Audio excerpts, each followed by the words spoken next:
thanks so much for doing this. That's And we'd great. like to do it again sometime. So you are our second interviewee, and it's pretty cool. Pretty cool to have you. I think your story is very powerful, and we're just trying to get people that have lived through things that we haven't, and that can explain things through experience and their walk with God at the same time. And I think the next few guests that we're going to have after you are also going to be personal testimonials like this in different facets that are just, some of them are very heavy. And I think each of these interviews has their heavy moments, but obviously God had a plan for you. And he, it's like, For I know the plans it's that I like have for you go you. back to Job. Mhm. Like Job suffered. God let Job suffer because Satan, wanted to make Job suffer and thought that Job would, clam and curse God, but he didn't. Yep. And there's truly a spiritual battle going on every day. There was still a deep message in there for Job, though, too, because he Mhm. really learned that God is God, and he can do as he sees. Oh, right. He can do as he sees fit for Mhm. for the outcome that he wants. Mm-hmm. Yep. So I guess I'll hold off on my laundry list of things that I'd love to ask you about until we do another one of these. All right. Looking forward to it. Yeah. Thanks again. Okay. Well, welcome back, everyone, after this episode with Lori Ying. Again, quite the episode. Her story is so compelling. One of the things I find so interesting about this is how God took her through a series of stages in her life. And I want to point something out because I thought about this afterwards. Lori went through a 12-year period going through the world system, God bringing her to a point, and then actually receiving healing. And I want to draw a parallel here because if we look at the life of Moses, Moses spent probably 30 to 40 years in Egypt. Then he was sent into the desert where God prepared him for 40 years. Mm-hmm. And when he was 80 years old, he came back and he led the people of Israel out of Egypt. And not that Lori's Moses or anything like that, but I just think it's so cool to see how God deals with his people, not in the specifics the same way, but he takes us through this journey in life of, bringing a problem up, preparing us for what he has after he's shown us the problem, and then bringing us the healing and taking us to action, which is where Lori is now. And I think that's so neat that you can just so evidently see that in Lori's life. I really appreciated Lori's brutal honesty with herself, about her anger, about her sadness, about all the ups and downs that she went throughout her life with these challenges. And I think it's really going to come across in her book from passion to compassion. We've been having such long episodes. We finally kind of kept it just over an hour here. We felt like you guys deserved a break, something a little easier. A little more, a nice touching story. Don't get used to it. We like the long interviews, guys, but we hope you guys do too.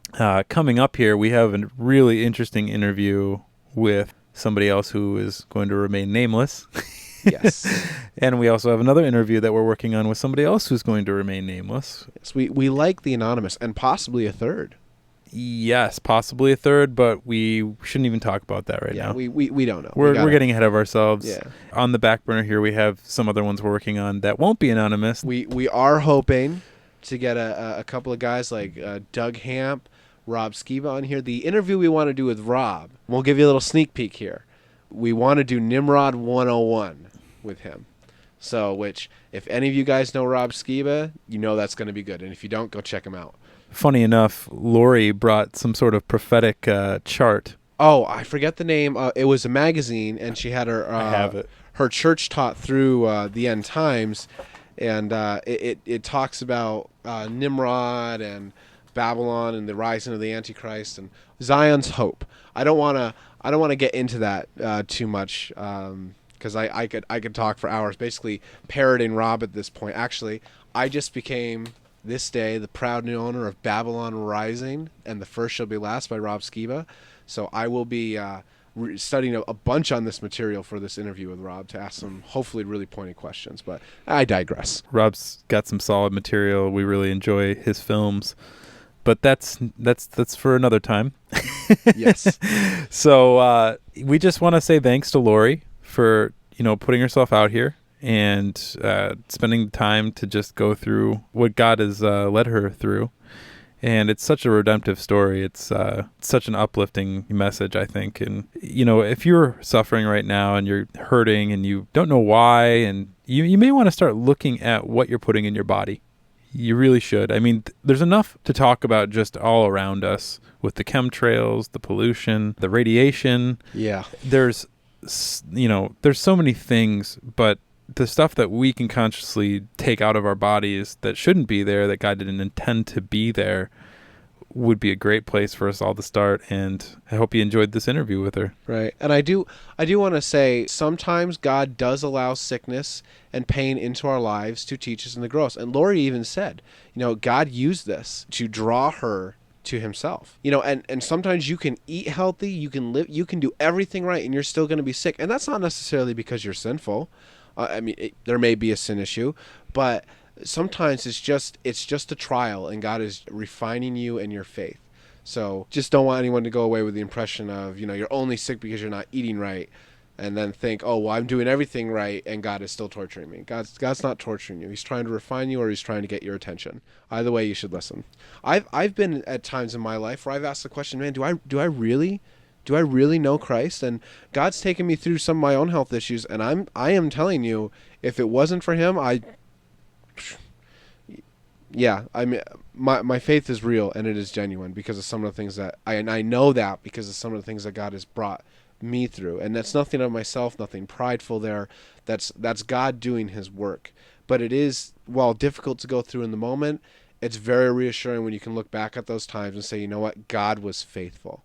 And sometime, Sam and I will do our testimonies for you guys to tell you how we got here. But, all right, well, Sam?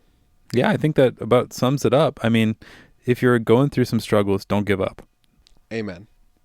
All right, well then, everyone, until next time, don't buy into what the world is selling. Thank you for listening to God's Property Radio. We thank you for your prayers and support. Until next time, don't buy into what the world's selling.